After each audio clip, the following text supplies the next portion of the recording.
Well, this has certainly been a real fun computer to get reconfigured to a point where I can actually use it. I spent the better part of today getting this system reconfigured. Several moments where I just about gave up and said to hell with this thing. A couple of moments where I thought it'd be best to just take a nice sledgehammer to it and be done with it. These OEM boxes back then, absolute pain in the ass. Too many configuration files to reinstall, too many things to set up, too many things that go wrong and have to be redone. Just makes things way too much fun. Not something for a newbie to tackle. Definitely not. Even for me, this was challenging. One of the things I forgot to point out in the last video, Compaq did something rather unique. The status lights for this thing is actually built into the power supply. That's a very strange and unique thing. The only system I can think of that I've ever seen that done with. The top light is the power. Middle light's the hard drive, and the bottom light is the LAN controller, which interestingly enough is solid right now. Earlier it would flash off and on, but now that I got the Ethernet controller installed and working, I guess it's decided to just stay on solid since there's a cable plugged into it. There's a grouping of fiber optic that runs to the front panel on this thing. Right there. See right there. It goes up to that front, and that's how you get light to the front of this thing. So, as you can see, I've got 95 reinstalled, and yes, I did have to reinstall it. I wasn't really planning on having to do that, but I did. I don't have the video driver working yet. The default Mach 64 driver, which I put the Mach 64 card in this thing, by the way, just for right now anyway. The built-in driver is not working properly, so it's running in 16-bit color, which actually surprisingly doesn't really look that bad in that Weezer video right there, built into the, or included with the original 95 CD. So the configuration utility, I found that, I downloaded it, and I spent probably about an hour and a half, maybe 2 hours actually, trying to get that moved over to this system. You see, the drivers were not installed or were not configured or something for this system, and so the CD-ROM drive wasn't working. The Ethernet was working, but without the CD-ROM drive I wasn't able to install the TCP/IP protocol necessary to get this thing on the network. If I had been able to do that, this would have been a lot easier, but since I couldn't, it turned out to be a big pain in the ass. I ended up finding a clever way to do that with my Windows 10 machine with the USB floppy drive and a thumb drive, which Windows 98 floppy recognized as a hard drive, so I was able to figure out a way to extract the files necessary to 3 floppy disks and move it over to this, which ended up not working. A long story. So I ended up just creating the floppy disks on my makeshift Windows 98 DOS, whatever you want to call it, setup there on my Windows 10 machine. And once I got the configuration up and running, I ran it, booted off that floppy disk, and came up and said the configuration partition was corrupted. Do I want to repair it? And I said yes. And then that wiped out the Windows 98 or 95 installation that was on this hard drive. Didn't boot up into that anymore. If you recall in the last video, I showed there's 2 partitions on this hard drive. Both of them were over 500 meg. And I thought this was a 1 gigabyte hard drive because of that, but it's actually a 540 meg hard drive. You see the CP3540 number right there. And I looked that up. This is indeed a 540 meg hard drive. So I have no idea how this thing had two 500 meg partitions on a 540 meg hard drive. Something got really screwed up there. And did notice that it does look like it was upgraded to Windows 95 from 3.1. There was a 3.1, Windows 3.1 and DOS uninstall files and things like that on there. But no matter, the setup system configuration utility, when it restored that configuration partition, it wiped that out. So that spent about another hour or so on that, trying to figure out what the hell happened, and figuring out within that hour that I could not just, well, let's see, I booted off the Windows 98 floppy. I checked to see if it recognized the partitions, and it said there wasn't any partitions detected. So I F-disked the drive and formatted it, and when I did that, it wiped out the partition for the configuration utility. So basically I had to start from scratch. Step one, get the configuration installed. I did that eventually an hour later, because I spent that time dicking with the battery backup for the CMOS, finding out that the battery backup wasn't working. And the reason was because, well, it was working, but it well, this jumper down here, you set it for replacement battery or default, which is the battery that was in it, which I removed. And every time I'd set it to the replacement battery setting, it would not post. And I was kind of thinking that because 4 fresh AA batteries put out 6 volts, that maybe 6 volts was a little bit too much for that. And after a while of dicking with it and having to reset the configuration and date and stuff like that 3 or 4 times, messing with this thing, that turned out to be the case. And I figured out 4.5 volts was just about right to hold the CMOS setting, keep it booting. When I tried 3 volts, it just wasn't enough to hold the setting. So these batteries here are 1.25 volt, and which would equal 5 volts. But they're a little bit weak right now, so it's pushing about 4.33 volts. I measured it, and that's working just fine. So that's battery holder is velcroed in, so I can remove it easily. So I've already done like 2 or 3 times trying to figure that whole mess out. After I got the system, the initial configuration ran on this system, it suddenly recognized more RAM. This is actually 40 meg of RAM, not 16 meg. Originally it wasn't recognizing the onboard 8 meg of RAM. It was only detecting 16, but now it's recognizing 40 meg, which means these sticks are 8 meg sticks for a total of 32 here, and then the other 8, and that gives us the 40. So let's just put it this way, it's been a long day working on this thing. But Windows 95 actually had all the drivers necessary. It didn't detect everything right away. I had to manually select a couple things.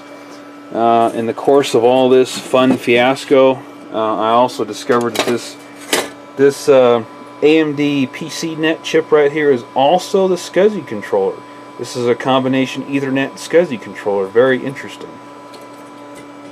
So it's an AMD SCSI driver and an AMD Ethernet driver that has to be loaded, and it's all built into that one little chip, which presented a whole other world of problems trying to boot this thing off a 98 disk, because the 98 disk does not have, by default, the AMD SCSI controller driver.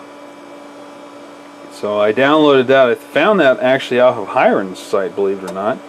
Found that they actually had the line to add to the config sys file there. Downloaded that, copied it to the Windows 98 floppy, and then edited the 2 lines for start with Windows 98 CD or start with CD-ROM support. I added that line in there, And when I did that, it did recognize the hard drive and the CD-ROM.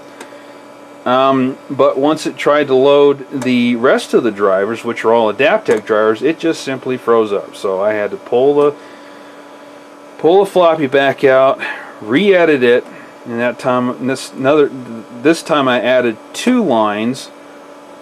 So start with Windows 98 CD, AMD ASCII only, I called it, and then start with CD-ROM support only, AMD ASCII only.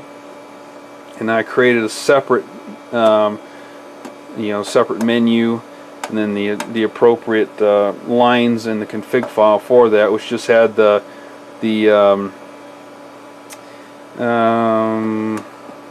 was the himem.sys, and then the AMD PCNet driver, PCNet's PC SCSI ASCII, what do they call it, driver. And then I figured that the WaybackTECH driver, CD-ROM driver would probably work with this, and it did. So I added that to it, and it did work. So once I did that, it booted up. Windows 98 only detected the AMD SCSI controller on there.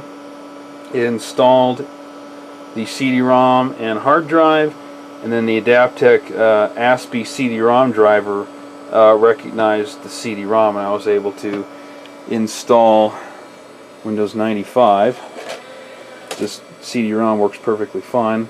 This is the exact same version that was installed on the other 95 upgrade disk. So this is I'm not even sure that this is revision A, but it's a very early version, if nothing else, and I like this disk. But so anyway, that's the day's adventure of getting this system back up and working. Not something that I would care to ever do again, and of course it brought that up again.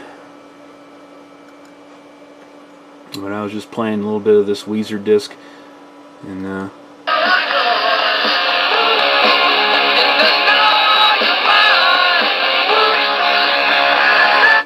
can hear that speaker working there. Not the greatest sounding, but it works. This kind of reminds me of the very first time I installed Windows 95. This is exactly the way the video worked, because at that time I didn't quite understand that I needed a video driver. This camera actually makes 16-bit color look better than it does on the screen. It actually looks like 256 color in the camera, but it's definitely 16-bit color. You can see how jerky the video is there, but yeah, it's kind of reminds me of that first time I installed 95. So I got to find the driver for this video card that'll actually work with this thing. I don't know why this is yellowed out. I guess maybe it's because I don't have a mouse plugged into it, but everything else is here. You can see it sees the CD-ROM now. Compaq CD-ROM. Compaq PC actually recognizes it as a Compaq hard drive, even though it's actually made by Connor. And there's your SCSI control, AMD PCI SCSI, AMD PCNet, and this is the one that's built into 95. It didn't recognize this by default. I had to manually add this, and it does work, so that's good. And the interesting thing is it recognizes the onboard sound as a Windows sound system, Sound Blaster emulation, and then sound system compatible. And I haven't gone any further to see how that works, other than just to play that video. I mean, I just got this thing installed like a half hour ago, and I don't know why it's showing this thing plugged in. That's kind of unique. I don't understand that. I didn't even turn that on. But yeah, it's working right now. Oh, this was not fun at all.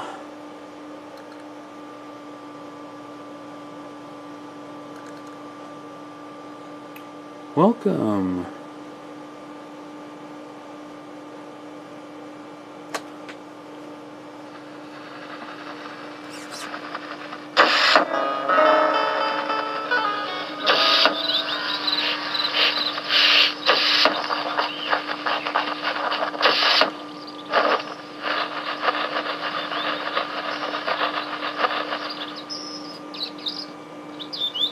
Isn't that special?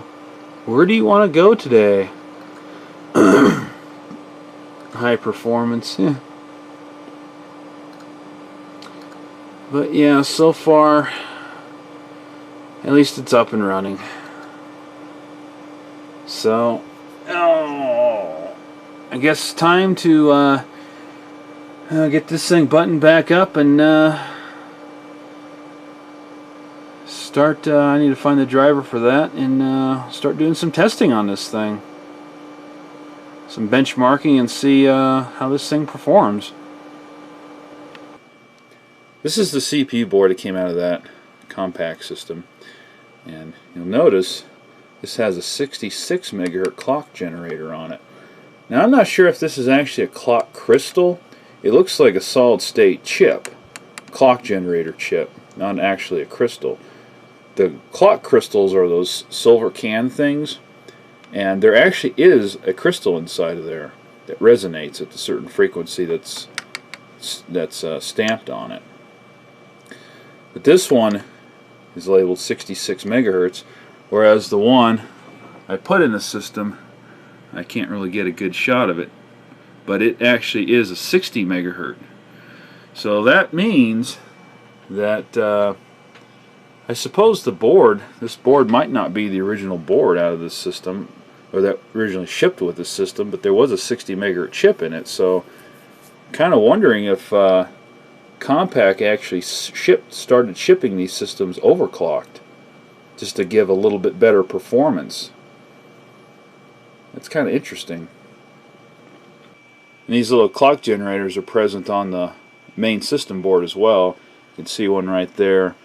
There's also another one up here, and there's one specifically for the AMD Ethernet SCSI controller.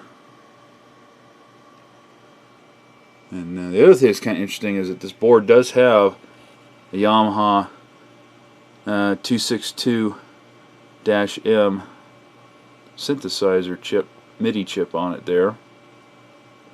That's pretty common as well, so I shouldn't really have problems finding drivers for those if I look specifically for those chips. But yeah, there's really nothing on this board I can salvage.